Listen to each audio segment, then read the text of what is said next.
Olá, minha gente, estamos aqui de novo com o nosso programa Direitos na Rede, pela Rede PT, canal oficial do PT, pelo Facebook e demais redes sociais. Desta vez, como sempre acontece, você sabe, nós estaremos discutindo uma questão do interesse da cidadania, questão que, naturalmente, por assim dizer, diz respeito aos direitos fundamentais, como todos sabemos, compõem aquele núcleo de direitos que, por sua vez, compõem a base do Estado de Direito, da cidadania, da dignidade humana. É sobre temas relacionados com essas questões que nós discutimos aqui. E hoje não será diferente. Nós vamos falar de feminismo. E o título que a produção deu ao programa é Feminismo Petista contra o Patriarcado e o Capital. O título parece um pouco complicado, mas fique aí que você vai ver que não tem nada de complicado e tem tudo de importante.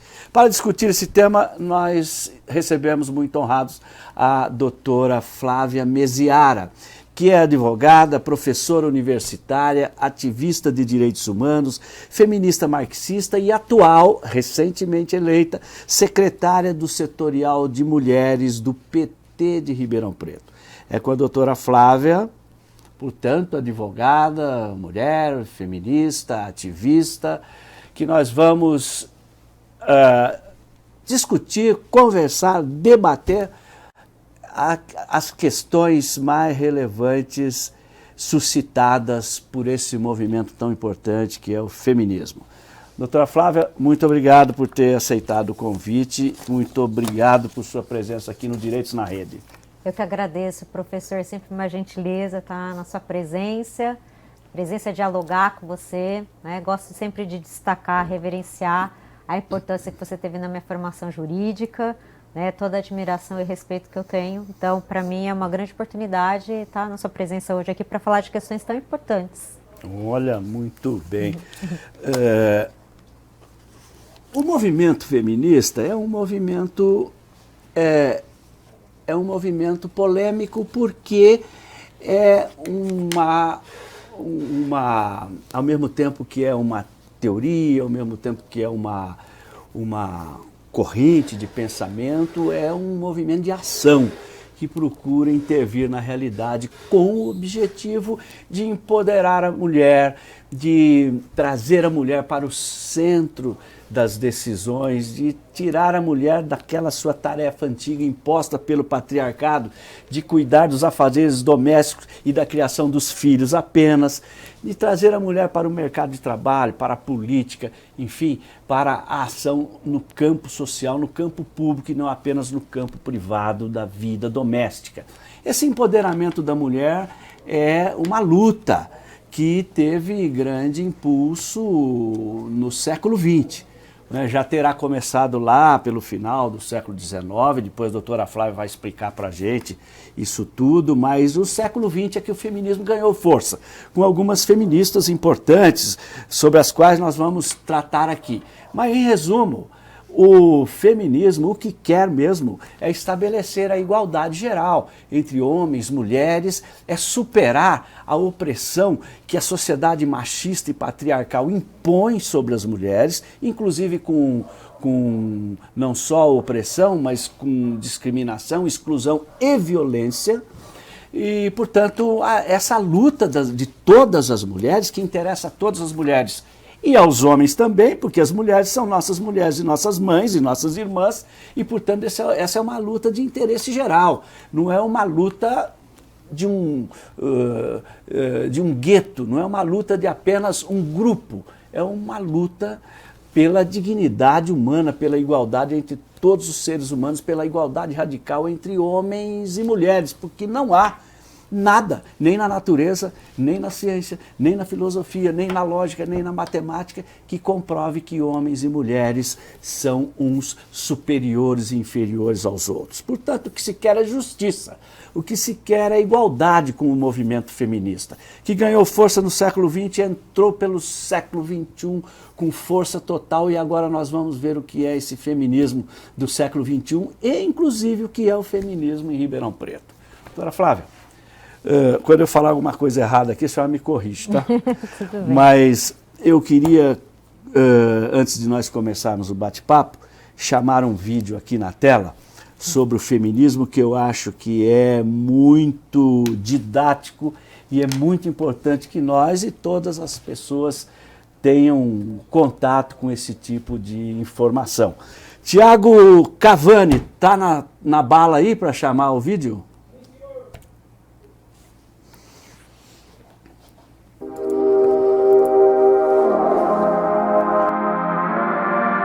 Feminismo é tudo mimimi. Sou jovem, faço o que bem entendo. O fato de a mulher só poder votar em 1897, depois de 21 anos de muita luta, muitos protestos e greves, não tem nada a ver com feminismo? Você consegue se imaginar vivendo em um mundo em que garotas são obrigadas a se casar? Isso era muito comum no passado e ainda hoje acontece em alguns países da Ásia Meridional e da África subsaariana. Antigamente, na época da sua bisavó ou avó, as mulheres tinham que continuar casadas mesmo que estivessem infelizes. Elas não podiam se separar mesmo que o homem as traísse porque ficariam mal faladas. Isso só mudou em 1977, quando a lei do divórcio foi aprovada. Ou seja, antes disso, mesmo que a mulher apanhasse do marido, ela não poderia se separar, nem procurar ajuda ou denunciar. Hoje, as coisas são diferentes. Em 2006, entrou em vigor a Lei Maria da Penha, que presta apoio àquelas que sofrem violência doméstica. Se você parar para pensar, foi há apenas 54 anos que a mulher passou a ter direito à herança e a requerer a guarda do próprio filho. Em relação aos estudos, durante muitos anos, as escolas para mulheres eram totalmente voltadas para o trabalho manual e doméstico. Garotas só puderam frequentar a faculdade a partir de 1879, e mesmo assim elas sofriam preconceito. Até a época da Revolução Industrial, a mulher só podia ser dona de casa, não havia outra opção. Foi a partir deste período que ela começou a trabalhar em fábricas. Ainda assim, ela precisou da autorização do marido até 1962. Você pode viver em um ambiente de liberdade absoluta e ignorar essas conquistas. Você pode achar que tudo isso é vitimismo. Pode até se conformar em ganhar menos que os homens, apesar de ter o mesmo currículo, ou fingir que não te assusta o fato de que a cada 11 minutos uma mulher é estuprada. Se ainda assim você achar que toda essa história de feminismo é mimimi, é hora de dar replay no vídeo.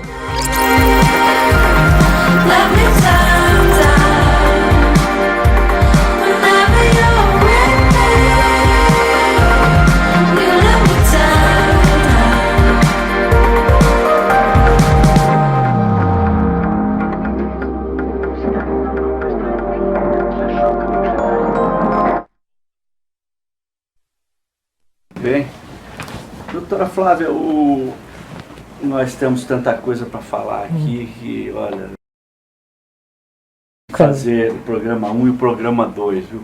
Mas eu queria começar, como diz o caipira, do começo, por uma questão conceitual. A gente ouve e lê, né, sobre várias formas de feminismo, né? O feminismo revolucionário, feminismo liberal, feminismo conservador, fala-se em ecofeminismo, feminismo marxista, o feminismo negro, enfim, várias, como é que chama aquele? O interseccional, né? Várias formas de feminismo, né? Ou várias vertentes. Essas vertentes todas, doutora, elas se reúnem, elas têm um ponto em comum, elas têm um ponto, digamos, de convergência que definiria assim, o feminismo, digamos, como ideia matriz e essas outras como ideias, como segmentos de um feminismo matriz, ou tem vários feminismos? Olha, é importante colocar, primeira coisa, o feminismo é uma luta política, tá? Uma luta política na busca de igualdades, de direito das mulheres, como você bem colocou, contra a opressão, contra toda a discriminação e principalmente contra a violência que é perpetuada contra as mulheres, né? Mas aí quando ele vai para o campo da política, ele se ramifica realmente, né? Então essas linhas, essas frentes do feminismo, elas são diferenciadas. Cada uma pauta, foca num determinado objetivo, né? Você citou aí o feminismo radical, né, que nós feministas, né, por exemplo, eu que sou feminista marxista, né, com base no marxismo, na questão de classes, né, que enfoca, que luta pela questão da mulher dentro desse enfoque da questão de classe, a gente, por exemplo, a gente combate o feminismo radical. Por que é o feminismo radical? Apesar dele pugnar também pela igualdade de direitos entre as mulheres, né, para que as mulheres ocupem mais espaço na sociedade, o feminismo radical ele não aceita as mulheres trans como mulheres. E tem a seguinte frase: se não tem útero, não é mulher. Então, nós que somos feministas, marxistas, que pugnamos pela igualdade de direitos, nós não aceitamos isso, né? Porque a mulher trans, ela é mulher e ponto, né? Então, não tem que existir essa segregação, essa discriminação dentro do feminismo, né? O feminismo liberal, por sua vez, ele se aproxima, como bem dito, né, uma linha liberal em que homens e mulheres devem ser iguais, é justamente o que a gente busca, mas sempre pensando na mulher, na busca, na ocupação do espaço de poder e ponto, né? Nós queremos as mulheres no espaço de poder, né? Como nós tivemos, por exemplo, a presidenta Dilma Rousseff, isso foi muito importante, mas não é só isso, né? Nós queremos que as mulheres que estão na base ali da sociedade, as mulheres trabalhadoras, consigam se movimentar na sociedade no sentido de adquirirem mais direitos, no sentido de serem mais reconhecidas. Não adianta nós termos mulheres no poder, no campo do poder, mulheres dirigindo grandes empresas, se as mulheres trabalhadoras, se as mulheres negras, se as mulheres indígenas continuam sendo oprimidas, discriminadas, violentadas. Daí a importância de a gente destacar o feminismo marxista que trata de todas essas questões, né? Não adianta, por exemplo, dentro da universidade como professora, lutar pelos meus direitos enquanto professora, né, as questões relativas a gênero, se eu não me importo com a companheira que é faxineira ali da universidade, o que ela está passando, se ela está conseguindo se movimentar, se ela tem espaço na sociedade, se ela está tendo os direitos delas resguardados. Então, não adianta a gente ter um feminismo que enxerga só para aquilo que nos interessa, diferente do feminismo negro, né? Que aqui eu, no meu lugar de mulher branca, eu falo com muito respeito às companheiras, me coloco aqui uma mulher branca, mas é uma feminista antirracista, né? As mulheres negras, elas precisam do feminismo negro para o fortalecimento da questão racial da mulher negra, que é a mais oprimida, que é a mais violentada, que tem menos oportunidades na sociedade. Isso é uma questão secular que a gente sabe que vem com a questão do racismo. E é importante a gente colocar também que quando a gente vai fazer uma pesquisa sobre o feminismo, as ondas do feminismo, a gente já é reportado lá para a Europa, né? No movimento sufragista, na Europa e tudo mais. E aí quando a gente vai resgatar, estudar mesmo o feminismo, a gente vê que essas ondas feministas são muito importantes, mas os livros que a gente tem que contar essa história foram escritos por mãos brancas. E se esquecem de dizer das mulheres negras que já lutavam, né, que já eram guerreiras, lutadoras, lutando ali por emancipação, já nos quilombos, né? A gente tem a Ada, né, que é a companheira nossa do PT, que ela fala que para ela o movimento feminista, né, principalmente o feminismo negro, surgiu no navio negreiro, né, quando as mulheres negras ali, né, na resistência, fazendo luta, resistência ali no navio negreiro, né, faziam as bonecas Abayomi, né, que elas fazem tanto para poder criar um ambiente diferenciado para os seus filhos e filhas, né, e de resistência ali, né? Então é importante destacar isso. O feminismo indígena, que é pouco falado ainda, né? Porque as mulheres indígenas também, elas são desrespeitadas nos seus direitos, né? Quando as indígenas, elas são obrigadas a sair do seu local de vida e ter que ir para a cidade, né, por conta de todas as questões que envolvem ataques aos indígenas, né, que a gente viu recentemente nesse governo aí, esse desrespeito, né, com o povo originário, terem que ir para cidades, né, na busca de trabalho, Os homens indígenas, eles acabam entrando no sistema de violência também, que os homens também são vítimas do machismo, é importante a gente colocar isso, são vítimas do patriarcado também, né, mas de uma forma diferente, começam a agredir essas mulheres também, né? Então é importante a gente colocar. Então, a questão dos feminismos, eles se encontram sim num determinado lugar, porque todas nós pugnamos pela igualdade de direitos, né, por mais espaço pelas mulheres na sociedade. Mas a gente não pode avalizar e compactuar com o feminismo que não aceita as mulheres trans como mulheres, né, e um feminismo que só pensa nas mulheres dentro dos espaços de poder, esquecendo-se das mulheres trabalhadoras, né. A gente viu nesse vídeo aí, né, colocando, né, que com a Revolução Industrial as mulheres conseguiram ir para as fábricas, mas isso não é só isso que a gente quer. A gente quer que as mulheres vão para as fábricas, que elas tenham acesso ao trabalho, mas que elas tenham acesso aos seus direitos, que elas sejam respeitadas, que tenham igualdade salarial, que elas tenham os mesmos espaços que os homens, os mesmos cargos, que sejam respeitadas. E ainda isso não acontece. Ainda não acontece, né? A gente precisa colocar que os salários ainda não são os mesmos em todos os ramos, né? Até mulheres dentro do espaço do poder, dentro de empresas também, ocupando espaço de poder em empresas, ainda há mulheres que não ganham mesmo que o homem que estaria no mesmo cargo, né? Mas a gente sempre tem que pensar, né, nas mulheres trabalhadoras, né? Que estão na base aí da sociedade, que são muito importantes para movimentar tudo. Aí terminando por isso da questão da gente se colocar enquanto feminista marxista, né? Que é o feminismo que atenta e trabalha com a questão de raça, de classe, né, que são tão importantes para nós mulheres atingirmos aquilo que nos foi retirado quase que uma vida inteira, né, e que continua sendo retirado. Muito bem. Doutora, a senhora falou agora por último, né, da importância de se alinhar a um feminismo que a senhora chamou de marxista, e a senhora se apresenta como uma adepta dessa corrente. Eu queria fazer uma pergunta ainda conceitual para a senhora, doutora, que é a seguinte: o que é que fundamentalmente um feminismo marxista difere das outras vertentes feministas não marxistas? Porque, por exemplo, agora há pouco a senhora deu o exemplo de que a senhora é professora universitária, a senhora chega na universidade, mas precisa se preocupar também com a faxineira da universidade, saber as condições de vida dela, etc. A senhora disse. Um feminismo não marxista também pode se preocupar com as condições de vida da faxineira.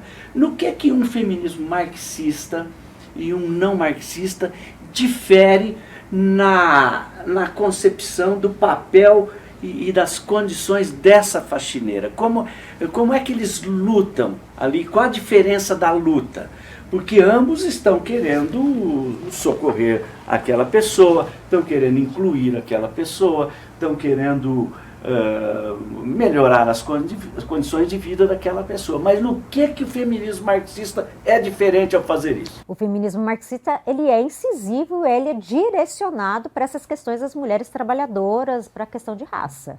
Ele é direcionado, ele é focado nisso. A gente trabalha com todas essas questões. Raça e classe. Raça e classe. Agora, o feminismo, como a gente disse, toda feminista, embora, mesmo as radicais que não aceitam as transexuais enquanto mulheres, elas buscam a igualdade.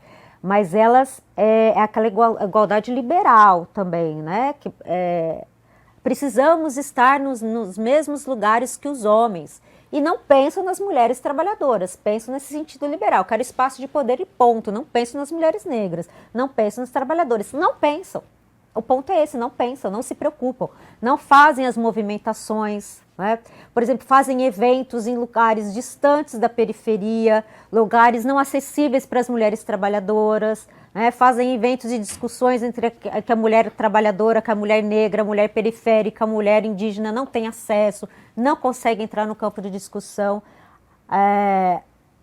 Ao passo que o feminismo marxista, ele é focado, ele trabalha com essas questões de forma incisiva, é o objetivo do feminismo marxista, né? Essas questões de classe. Nós não vamos conseguir transformar a sociedade sem olhar para toda essa questão de raça, gênero e classe, né? Que é muito importante, é trabalhar com essas questões, né? Ter linhas de atuações nesse sentido, né? O que difere do feminismo que só preocupa, tem feminismo que não se preocupa com as mulheres negras, que não se preocupa com as mulheres indígenas, que se preocupa com as mulheres brancas, somente com as mulheres brancas, vamos atingir o poder, né? E que trata, às vezes, só de pontos relativos à violência, à liberdade sexual, né? A postos de trabalho no aspecto do poder, de universidade, mas espera aí, e a mulher trabalhadora, onde que ela se encaixa nisso?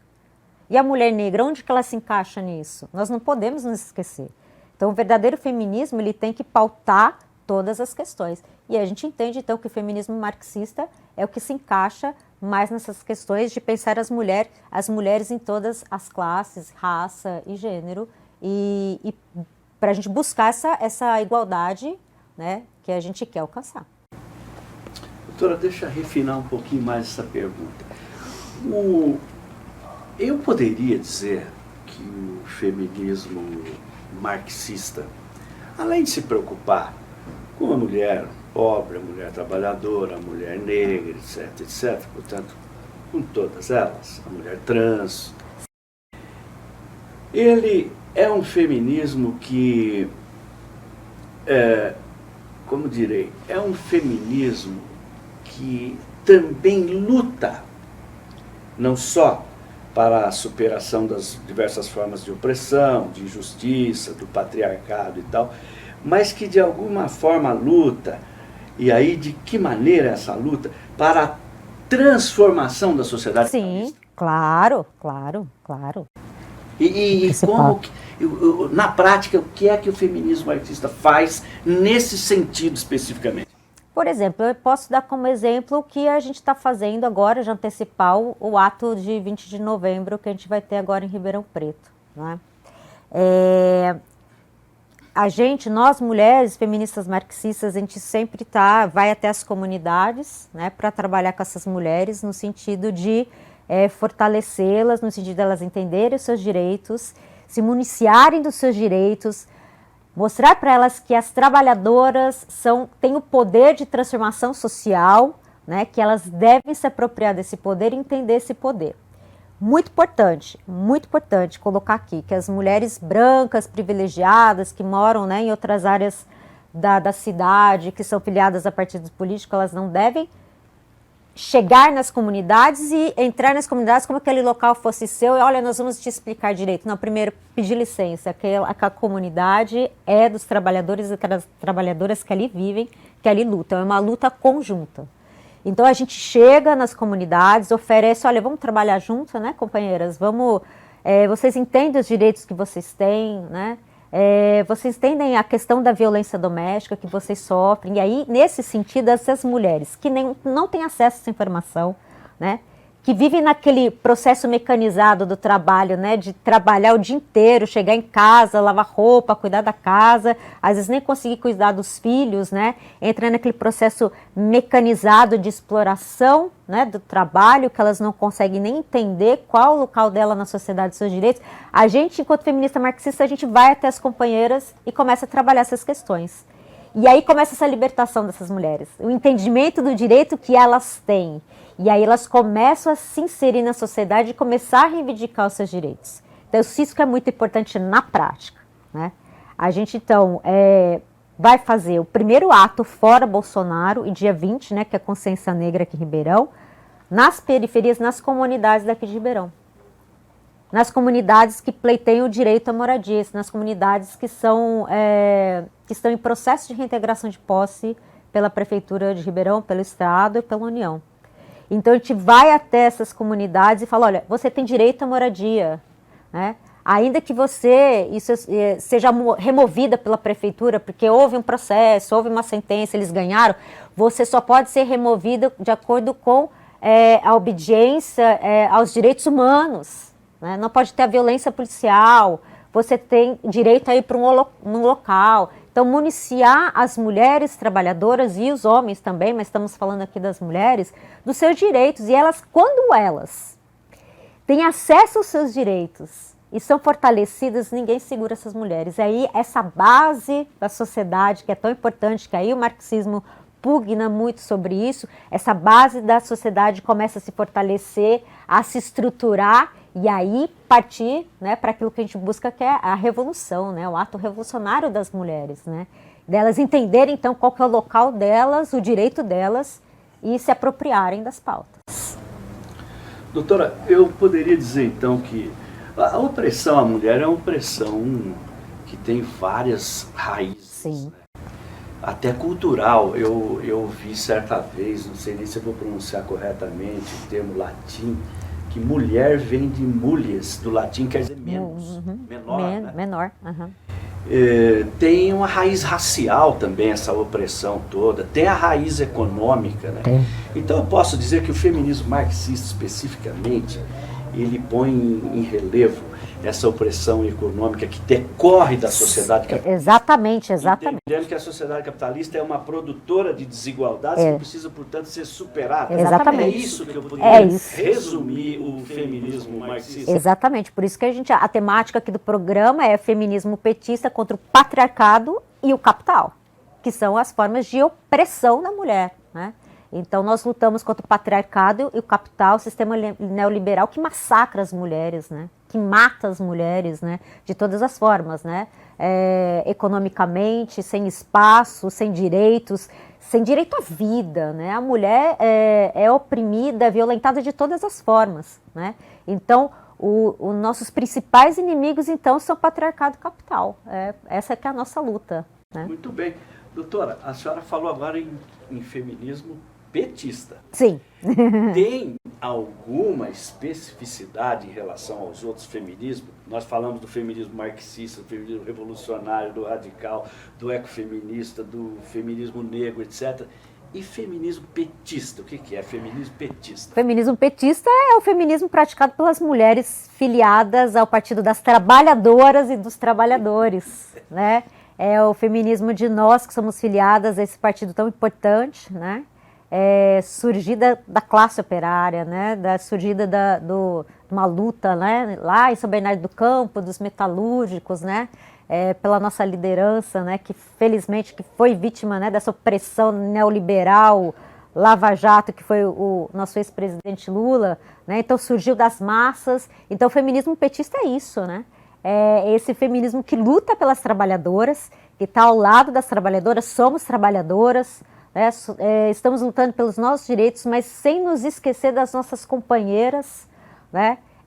Que estão nos quilombos, as mulheres negras, as mulheres indígenas, mas sobretudo sobre as mulheres trabalhadoras. Então o nosso foco das mulheres petistas é esse, essa luta pela mulher trabalhadora. Muito bem. Doutora, a senhora é favorável à mudança do PT para PTT, Partido dos Trabalhadores e Trabalhadoras? Sim. Olha, até para defender isso. Eu acho até que a gente é Partido das Trabalhadoras, né? E não dos trabalhadores, é Partido das Trabalhadoras, porque se for ver, é a gente que movimenta e sempre movimentou a sociedade, né? Mas lembrando que, de forma alguma, o feminismo, isso é muito importante colocar aqui, o feminismo não é contra os homens e nunca foi. O feminismo é contra o machismo e o patriarcado, né? Que nos homens e mulheres. Exatamente, que arrasa. Então, quando a gente vai entrar no campo da violência contra a mulher, por exemplo, quando a gente vai falar dessa questão, né? A gente fala da Lei Maria da Penha e tudo mais. A Lei Maria da Penha é uma lei de combate, de enfrentamento também a essa violência. E quando ela fala isso, ela fala de reverter esse processo da violência. Não adianta a gente ficar colocando homens na prisão, né, punindo homens, aí a gente vai chegar no outro assunto que a gente pode marcar uma outra data, né, professor, para falar do sistema penitenciário no nosso país, quem que está no sistema penitenciário no nosso país, quem que é encarcerado no nosso país, mas não adianta a gente ficar punindo e não acabar com a causa da violência contra as mulheres, que é o machismo, né, que são os homens sendo criados, né, gerações e gerações crescendo, achando, entendendo que a mulher é menos que eles, que as mulheres são objetos, né, que não têm direitos, né? Quando o senhor colocou na questão do patriarcado que a mulher, né, ficar dentro de casa cuidando da família, feminismo também não é contra isso, de forma alguma. O que o feminismo luta e pugna? Que lugar da mulher é onde ela quiser. Então não não tem problema, há um grande equívoco, né, por parte de mulheres da direita, da extrema-direita, de atacar o feminismo. Elas usam esse argumento. Eu quero ser sustentada pelo meu marido, eu quero ficar em casa cuidando dos meus filhos. Sim, se você quer isso e quer estar nesse lugar, ok. A questão que nós lutamos é que durante séculos esse foi o único lugar que nós tínhamos espaço. Era o único lugar que a mulher poderia ocupar na sociedade. Ela não tinha escolha. E outras mulheres não quererão isso. Exatamente. Se ela quer, tudo bem. Sim, sim. Tem que respeitar. Exatamente. Agora, nem todas querem. Exatamente, mas é isso que a gente diz. Se você quer estar nesse lugar, mas não está de forma violenta, obrigatória, ok, seja essa mulher. O que nós lutamos é que para você, inclusive, possa estar nesse espaço da forma que você está, de forma não violenta, né? Voluntária. Exatamente, voluntária. O que nós queremos é que nós possamos ocupar todos os espaços assim como os homens ocupam, né? E isso que nos foi renegado a vida inteira de forma violenta, né? Muito bem. Doutora Flávia, então tem mulher machista e patriarcalista? Tem. Tem muita? Doutora? Tem. E aí é uma coisa muito importante, né? O movimento feminista, ele coloca que as mulheres reproduzem o machismo, né? Porque se nós somos vítimas do machismo, né?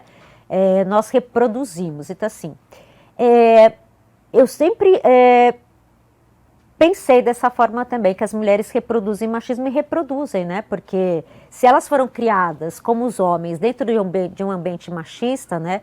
Elas vão repetir falas, elas vão repetir comportamentos, né? Mas que elas... é o machismo estrutural. Exatamente, que é o machismo estrutural. Mas quando ela reproduz, diferente do homem que é machista, porque ele tem essa postura, né? Vamos colocar aqui pensando em termos do direito de forma dolosamente, né? Com a vontade, com a intenção de machucar, de violentar, de segregar. A mulher, quando ela reproduz, ela faz isso de uma forma a não a violentar e não atacar outras mulheres, porque ela mesma é vítima disso, né?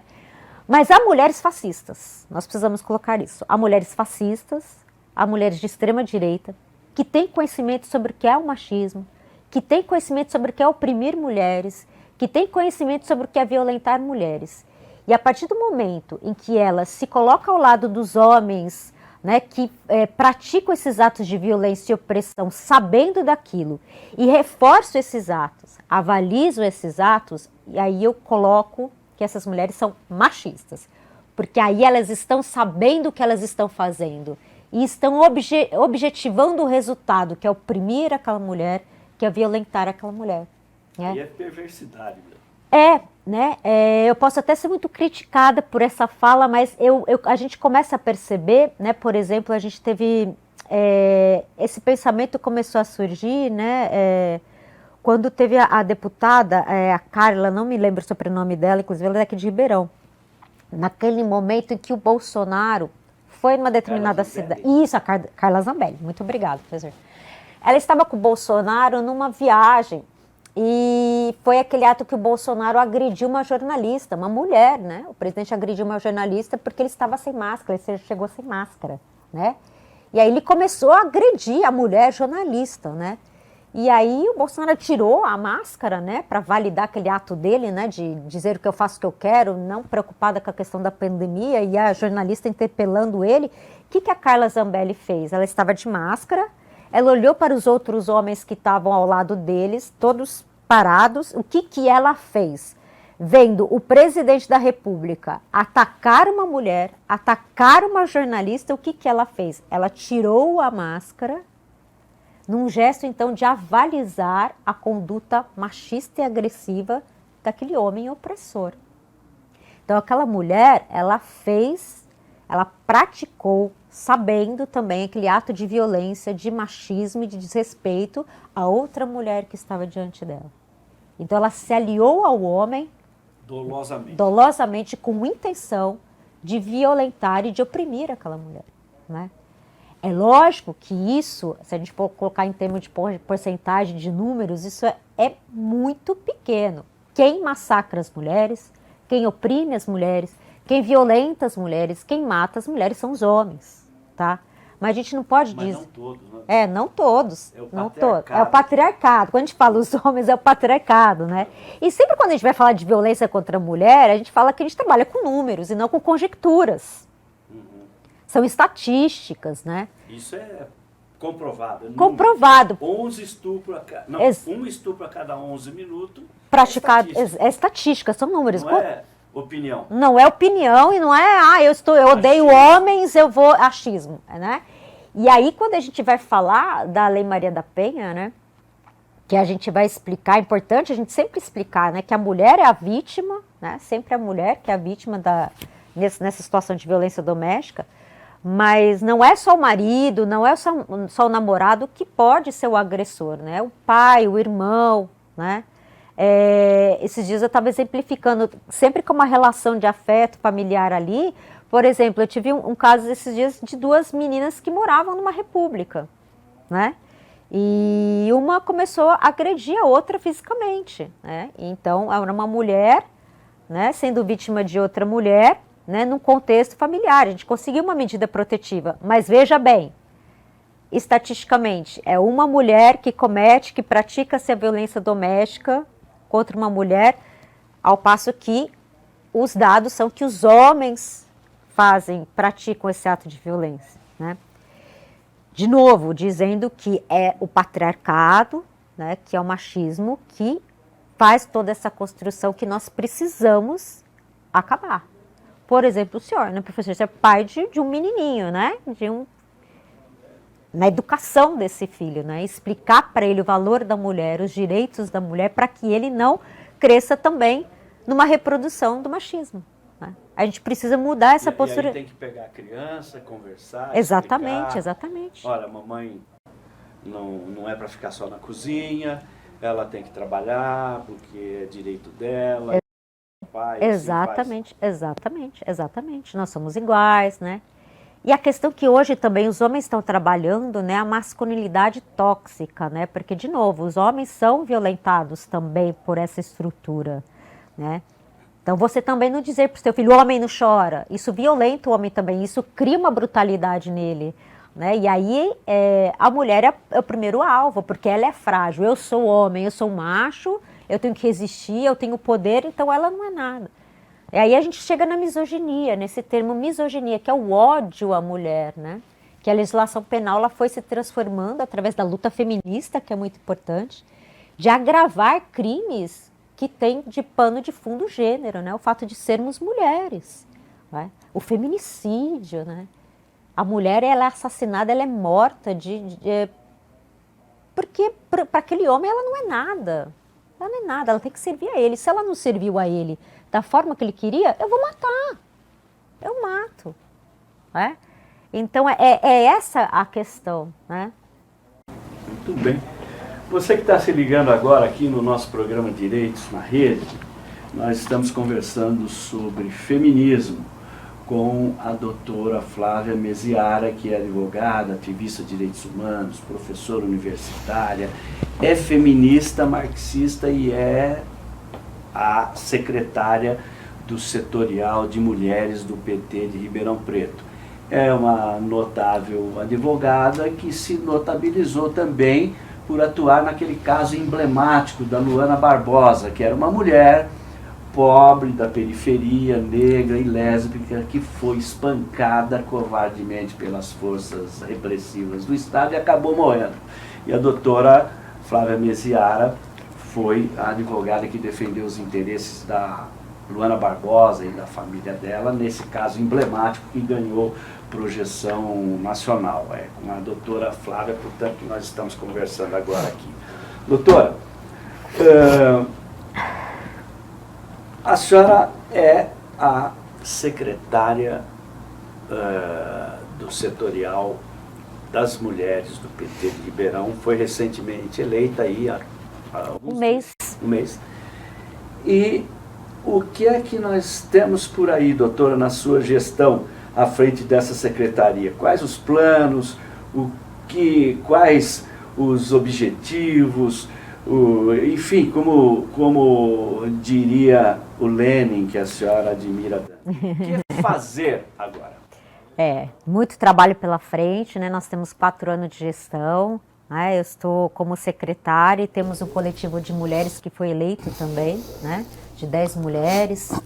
Temos mulheres, assim, acho importante destacar, né, mulheres que estão na construção do partido há muito tempo, e já que a gente está, né, próxima ali do 20 de novembro, e que a gente tem que colocar aqui, né, como feminista antirracista, que nós temos que lutar também para que não seja só o 20 de novembro, sejam todos os dias. Então, eu faço questão de mencionar, destacar aqui, que faz parte da secretaria Adra Bezerra, Silvia Seixas, Silvia Diogo, Regina Brito, que foram mulheres que construíram o Partido das Trabalhadoras aqui em Ribeirão Preto, são mulheres de muita luta, né? E aí eu peço licença, né, de estar falando aqui também, não em nome delas, né, mas enquanto secretária representando. Nós temos muito tempo para lutar, muitas coisas para fazer, né? Mas as principais dela primeiro, né, as mulheres petistas irem até as comunidades para fazer esse trabalho de base, formação de base nas comunidades, nas periferias, com todas as mulheres, com as próprias mulheres petistas, né? Professora, a gente tem muitas mulheres filiadas, a gente tem quase 2.000 mulheres filiadas no diretório de Ribeirão Preto, né? Então, fazer o resgate dessas companheiras, né? Apesar de que essa votação da Secretaria de Mulheres, a gente conseguiu já fazer uma movimentação importante, já conseguiu trazer companheiras que estavam afastadas, né, para participar da secretaria, das reuniões, para participar ativamente, né, na construção da política petista e também na sociedade, né? Então, esse resgate, esse fortalecimento dessas companheiras, filiar novas mulheres, né, para fazer essa luta petista, essa luta marxista, esses cursos de formação tão importantes, né, para empoderar. Esse termo de empoderamento é tão importante, né, mas é um processo, né, muito longo de empoderamento das mulheres sobre as questões políticas, os direitos que elas têm, né. Dar apoio, né, às nossas companheiras que são vereadoras, né. A gente tem na Câmara dos Vereadores aí, a gente tem uma vereadora da Juventude, né, que é a Duda, temos a Judete, que é a vereadora, a Silvia Diogo e a Adra, que são co-vereadoras. Então, e ativistas, né, sociais. Então, apoiar e fortalecer esses mandatos tão importantes para a gente na cidade, né. Uma das práticas que a gente já teve nesse sentido foi apoiar a Duda Hidalgo, né, diante, né, da prática machista, né, da Câmara dos Vereadores, dos homens vereadores da Câmara com relação a ela, quando ela se posicionou no ato público, né, foi essa a gravidade do machismo, né, professor? A gente pode pegar esse gancho do caso da Duda de novo e explicar de novo a questão do machismo estrutural, né?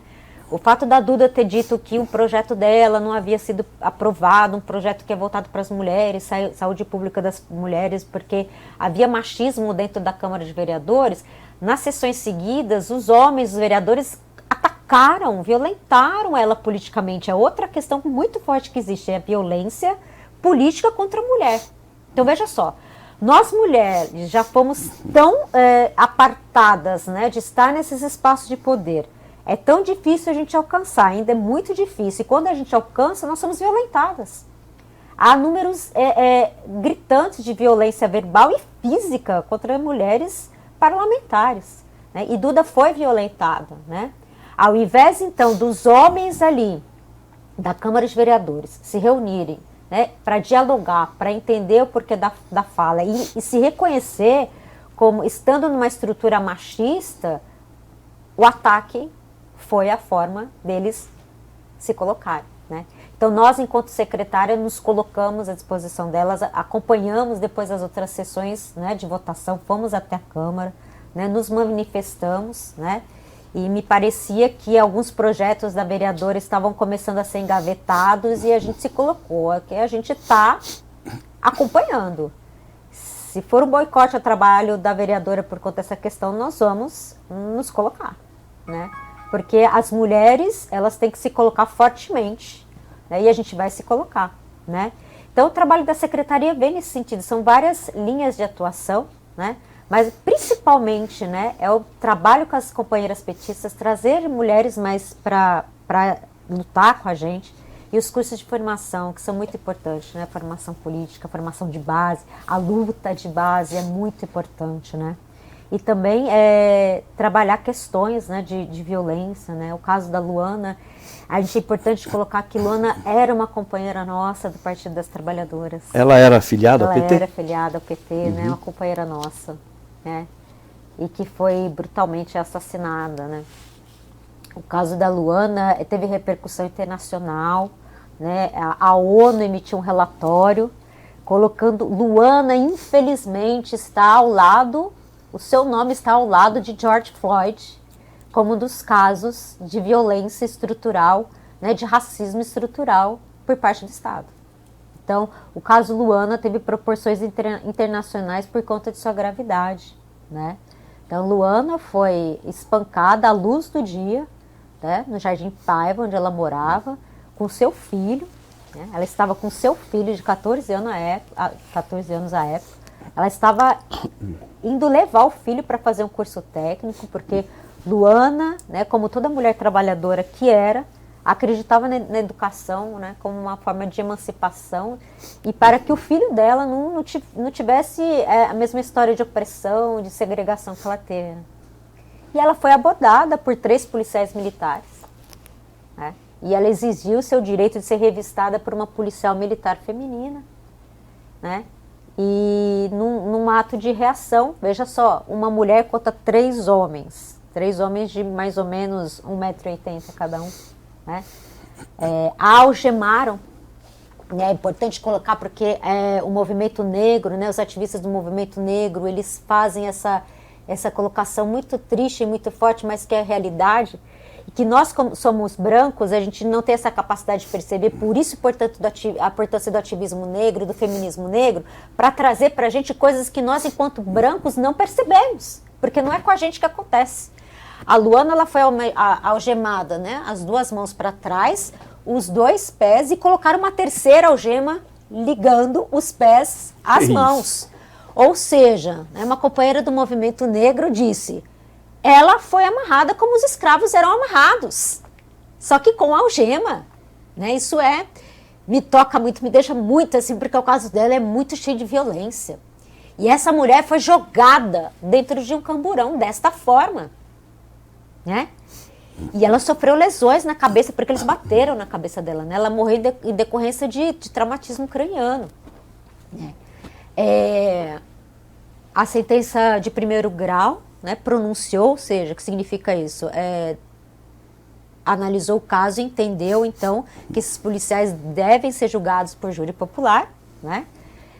Analisou ter sido um crime triplamente qualificado, porque Luana não teve chance de defesa, né? Foi atacada, foi torturada e por questão de vingança, porque ficou claramente ali evidenciado, né, a questão da vingança.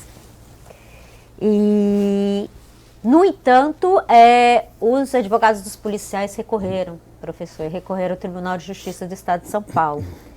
E, infelizmente, é importante a gente colocar aqui mais uma situação de racismo estrutural, né? A gente também não pode esquecer que o caso de Luana é um caso de lesbofobia. Luana era lésbica, então ela também foi morta por essa questão racial, questão de lesbofobia, a criminalização da pobreza, o local onde ela morava, porque negros e negras que moram na periferia, que são lésbicas, para a polícia militar, são bandidos e merecem ser o quê? Atacados, né? A repressão é isso que a gente precisa falar, né? Não tem que ser outro discurso, né? No Tribunal de Justiça do Estado de São Paulo, então, infelizmente, eles mantiveram a pronúncia, né? Porque não há como negar que teve autoria do fato e a ligação entre a autoria e a morte de Luana, mas eles retiraram todas as qualificadoras no Tribunal de Justiça do Estado de São Paulo. O que significa isso? Eles não entenderam que a Luana foi brutalmente espancada, não entenderam que ela não tinha chance de defesa, eles entenderam que foi ali, né, dentro do contexto, ou seja, resumindo, quase que culpabilizaram Luana por tudo o que aconteceu. E mais, criminalizaram a pobreza ao dizerem os desembargadores, né, na audiência, né, que nós fomos fazer sustentação oral, de que o local era a boca de fumo, né, então que os policiais, né, estavam ali. Faltou de chamá-los de heróis, né? Porque a população, quando viu a Luana sendo atacada, a população, a comunidade que a conhece, que conhece mãe de Luana, que conhece a família, que sabe que são trabalhadores e trabalhadoras, que aí é importante o feminismo marxista de novo, né? Foram lá, saiu em defesa, e também porque estão cansados da polícia chegar lá e bater, né? reprimir. E aí o Tribunal de Justiça colocou ali como os policiais que eles que estavam precisando se defender, na verdade, né? Então agora estamos em estudo em sede de recurso especial, STJ, né? Então é um caso de muita gravidade, que a gente precisa de mobilização das pessoas, e a Secretaria de Mulheres do PT está fortemente empenhada, né? Eu, coincidentemente, sou uma das advogadas do caso. É importante destacar que a gente tem o Dr. Daniel Ronde, que é advogado também, e temos 2 mulheres negras advogadas que atuam no caso, aqui, Dina Alves e Soraya da Rosa Mendes, né? Muito importante tem a atuação do GLE10, né, do pessoal do GLE10, né, tem muitas pessoas envolvidas nessa causa da Luana, né? Muito bem. Doutora, agora há pouco a gente falava que a luta feminista teve um grande impulso no século XX, e no século XX uma famosa e filósofa pop, a Simone de Beauvoir, é apontada como ícone dessa luta feminista, etc. Ela disse certa vez, a mulher, eu não sei se eu vou reproduzir corretamente a frase dela, a mulher não nasce mulher, ela se torna mulher. Sim. O que ela quis dizer com isso, doutora? É porque a Simone de Beauvoir, com essa frase, ela quis dizer que a mulher, né, nessa questão dessa questão da opressão, ela tem que lutar, né, para reconhecer os seus direitos, para se reconhecer como mulher e o seu lugar na sociedade. Se afirmar. Né, se afirmar, né? E aí, essa frase da Simone de Beauvoir, né, embora no contexto europeu, ela branca, a Simone de Beauvoir, ela também, né, dentro do privilégio dela, da classe dela e da cor da pele dela, ela também sofreu muito, né? Todo mundo fala, professora de Sorbonne, ela foi vítima de machismo em Sorbonne, ela lutou muito para conseguir estar nesse espaço, né? E quando ela escreveu essa frase, né, na obra dela, que é icônica, né, para o feminismo, que é o segundo sexo, né, ela trabalha com essa questão de que a mulher é uma construção, ela tem que se construir para se tornar mulher, né? Então essa frase é muito importante e é inclusive utilizada para fortalecer a questão das mulheres trans, das mulheres travestis, né? Muito embora Simone não tenha escrito isso nesse contexto, né? Não se sabe, pelo menos, mas a construção dela foi... Mas se encaixa perfeitamente. Exatamente, né? Reforça isso, né? Dessa construção da gente se tornar mulher na busca pela nossa libertação, né? Dessas amarras, né? Nessa construção política, nessa construção social que a gente tem que fazer e que a gente faz. Porque né? o gênero homem-mulher não é definido só pelo órgão sexual. Não, de forma alguma. De forma alguma. De forma alguma. Isso não existe. Por isso que a gente combate o feminismo radical, né? Uhum. Que inclusive é um feminismo que repulsa os homens. No sentido de que quando há rodas de conversa em universidades, elas não permitem que homens sentem e participem. Porque elas colocam, homens são, todo homem é um potencial agressor, né?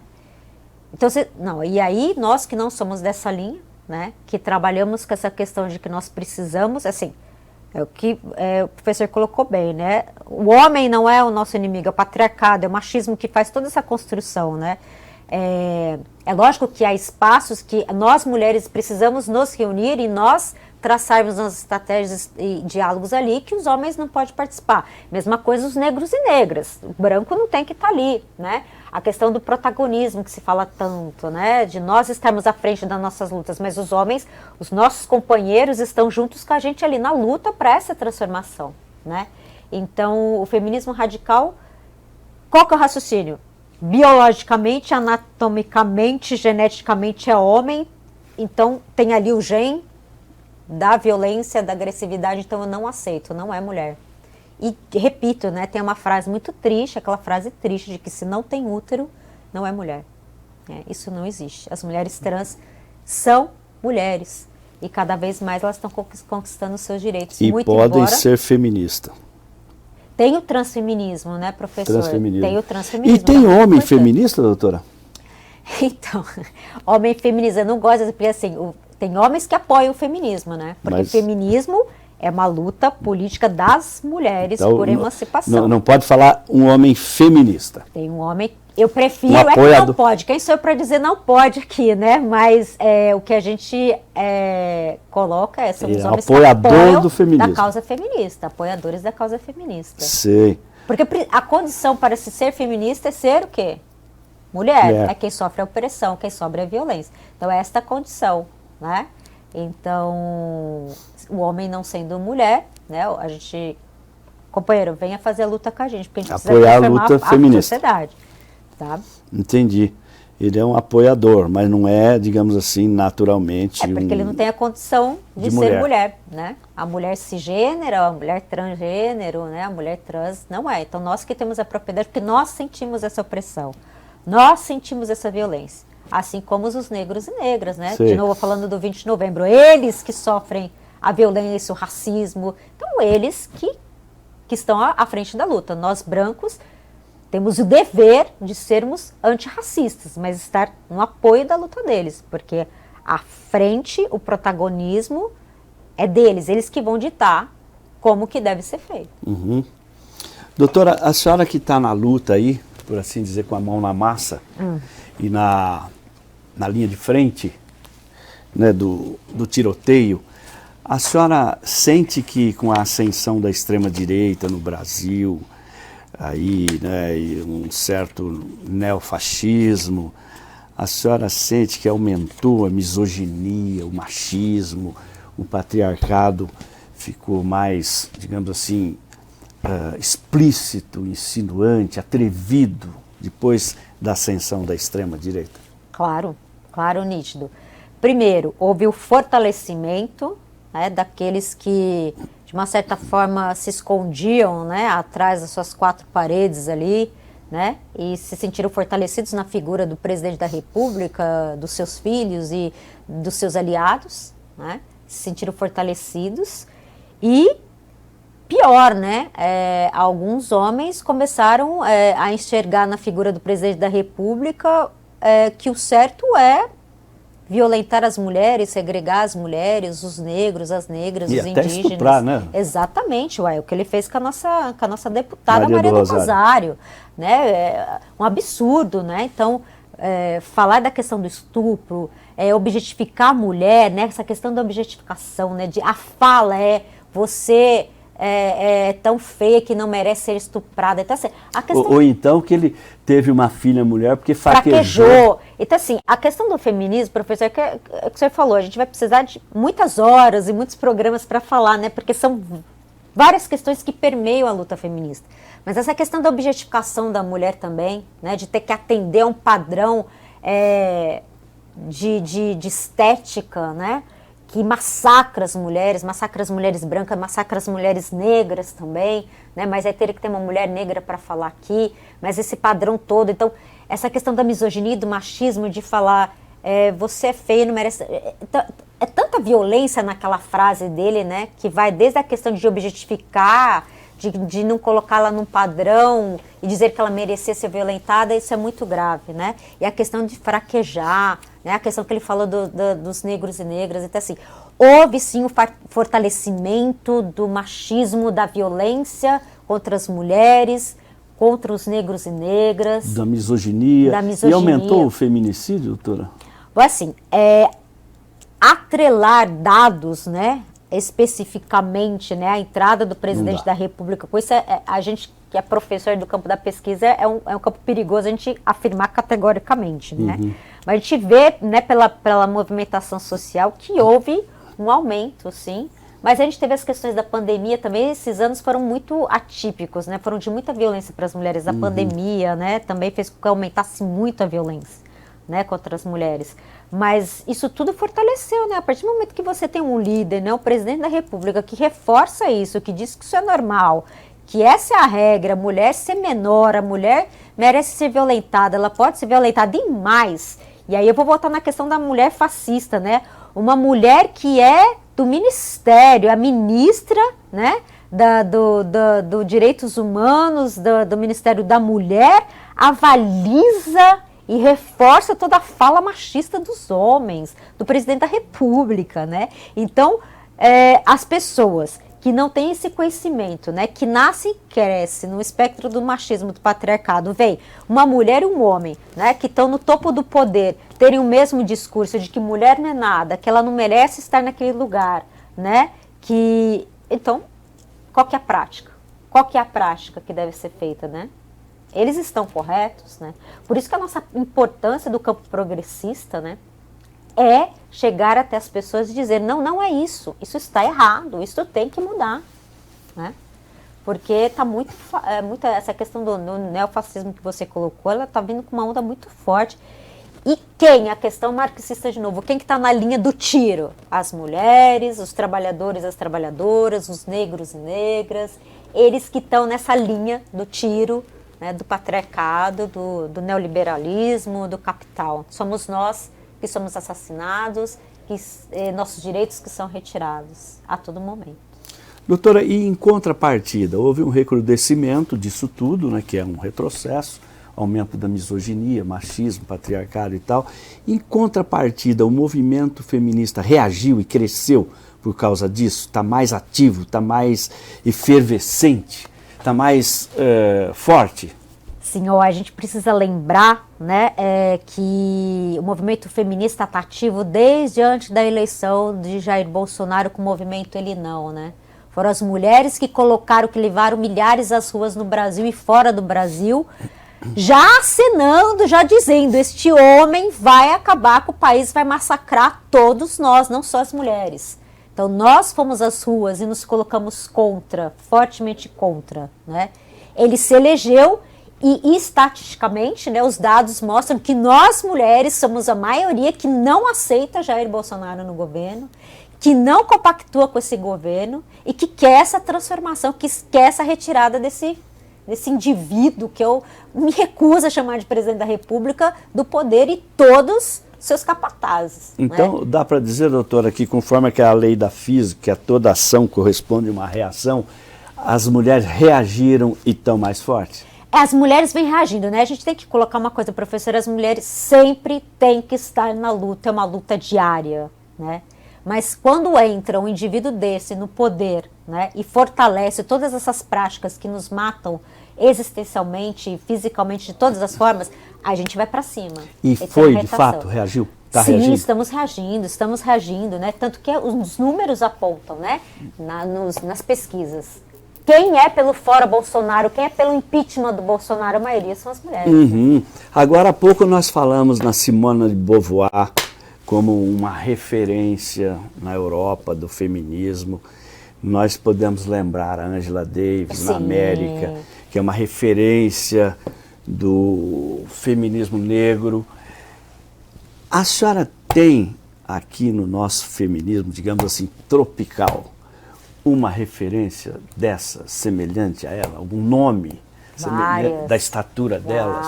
Quem que é o seu paradigma de feminista no Brasil? Não, primeiro vamos colocar, né, vamos sair do campo da Europa e vamos colocar aqui nos trópicos. Né? Temos a Frida Kahlo, né, que é uma mulher muito importante. Ah, tá.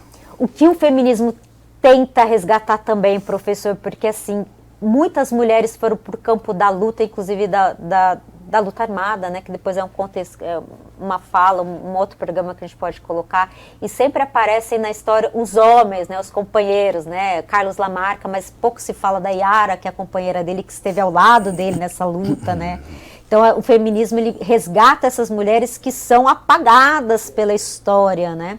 Mas aí, respondendo a sua pergunta, tem a Frida Kahlo, que além de uma artista revolucionária, no Brasil, feministas negras, né, Sueli Carneiro, né, a própria Dina Alves, que é uma grande escritora, advogada, né, que escreve muito sobre essas questões, né, a Conceição Evaristo, né, eu admiro muito, muito também a nossa companheira Márcia Tiburi, que é uma feminista, né, que é uma mulher que escreve bastante. Débora Diniz, para mim, são referências, né, são mulheres que eu sigo bastante. A Fernanda Jung é uma feminista do campo progressista?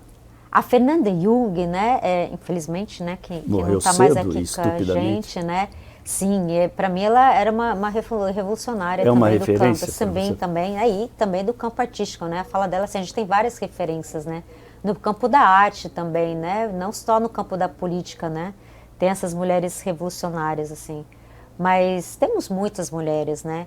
E principalmente assim, eu gosto a Angela Davis, né? É referência para nós brasileiras também, apesar, né, da questão dos Estados Unidos, porque ela foi uma mulher da luta revolucionária, né? A mulher foi perseguida, ela doou a própria vida, né? O corpo dela, ela colocou o corpo dela na luta, né? Pelos seus companheiros, né? Dos Panteras Negras, né? Não é qualquer um que faz isso, né? E ela é uma grande referência para todas nós, né? Tanto que eu tenho ali na parede do meu escritório uma fotografia dela, né? Estampada ali na parede do meu escritório. Tem a fotografia de alguma brasileira feminista? Tem da Marielle Franco, né? Estou montando, né? Tem da Marielle Franco, que é uma mulher importante, que a gente não pode esquecer de também falar de era uma Marielle. feminista da periferia, negra, sim, etc. Sim, exatamente, né? Então eu tenho a Angela Davis, tenho a Marielle Franco, eu tenho a Frida Kahlo, né? E tem as mulheres feministas de luta, que não são as grandes intelectuais, né? Que não têm as suas redes sociais, que eu tenho muito respeito, que eu quero citar, né? Que é a Clícia, que é a liderança da comunidade Nazaré Paulista aqui de Ribeirão, né? Que é a Rosilda também, né? Essas mulheres que resistem todos os dias ali, né? Que são feministas, né? Que não produzem intelectualmente, mas produzem luta todos os dias, que resistem todos os dias, né?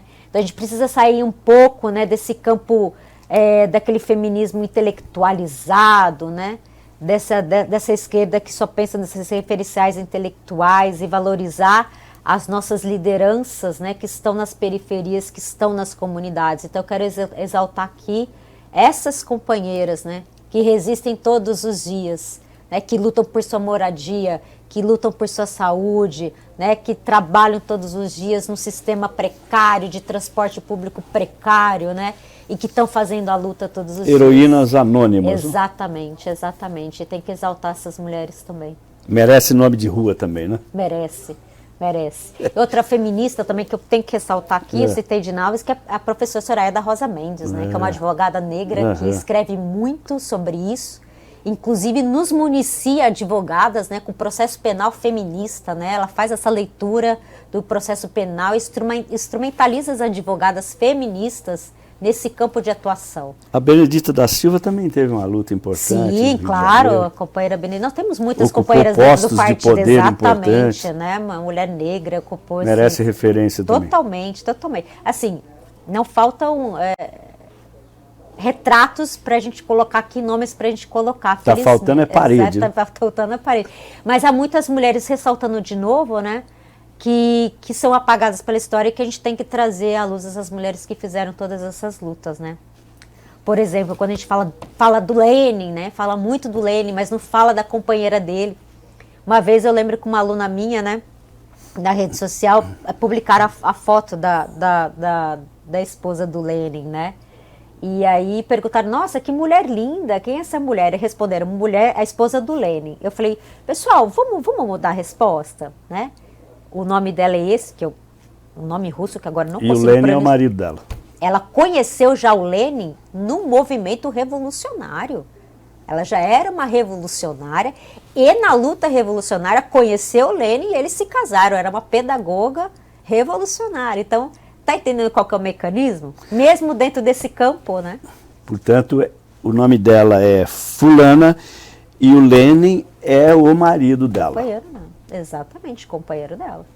Não é ela que é dele. Exatamente. Tá certo. Exatamente. Doutora, nós estamos já sobre a hora, o programa foi tão bom, tão dinâmico e tão instrutivo que eu nem vi passar a hora. Eu queria pedir que a senhora fizesse finalmente as suas últimas considerações, livres, espontâneos, que a senhora achar que é importante falar. Obrigada, professor. Eu primeiro quero agradecer esse espaço, né, que é muito importante, e fazer um convite a todas, todos e todes, que dia 20 agora de novembro, né, nós teremos o ato Fora Bolsonaro aqui em Ribeirão Preto e também, né, pelo Dia da Consciência Negra, né, esse feriado que nós tínhamos em Ribeirão Preto e que foi retirado nesse direito, né, do povo negro em comemorar essa data, né, que reverencia Zumbi de Palmares. né? Então nós vamos fazer essa luta, fora Bolsonaro machista, fora Bolsonaro racista, né, que está matando o povo de fome. E esse ato vai ser na comunidade Nazaré Paulista e nas comunidades vizinhas, né? É um ato que saiu do centro e foi para a periferia. Então, sem dúvida, é um ato histórico de extrema importância para a luta em Ribeirão Preto e nacional, porque ela foi construída, pautada pelas lideranças, pelo povo das comunidades, né, das periferias daqui de Ribeirão. Então, convido a todos e todas e todos para estarmos juntos nessa luta, para tirar esse governo fascista do poder, né, para trazer vida, pão, saúde, educação para todas as trabalhadoras e os trabalhadores desse país. Muito bem. Doutora, nós temos aqui uma pequena lembrancinha. Muito obrigada. Eu quero passar às suas mãos para a senhora se lembrar que o programa Direitos na Rede está aqui de portas abertas para as suas novas intervenções. Obrigada, professor. Para mim é sempre uma honra estar na sua presença, você sabe disso. Obrigado, é recíproco. Professor. Obrigado. Muito bem.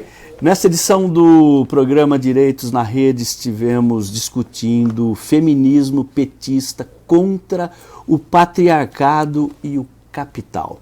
Eu recebi muito honrado a advogada doutora Flávia Meziara, que é também professora universitária, ativista de direitos humanos e é a secretária do setorial de mulheres do Partido dos Trabalhadores em Ribeirão Preto. Foi com ela que nós discutimos essa questão tão importante que diz respeito à justiça, que diz respeito à construção de uma sociedade mais justa, mais igualitária, mais fraterna para homens, mulheres e gêneros afins e, portanto, uma sociedade mais inclusiva e que possa ser, de fato, pacífica e onde todos possam se realizar plenamente como ser humano, independentemente do gênero, da raça, da cor, da origem, onde, enfim, a igualdade prevaleça e com ela a dignidade humana de todos os homens, que somos todos iguais, temos a mesma dignidade.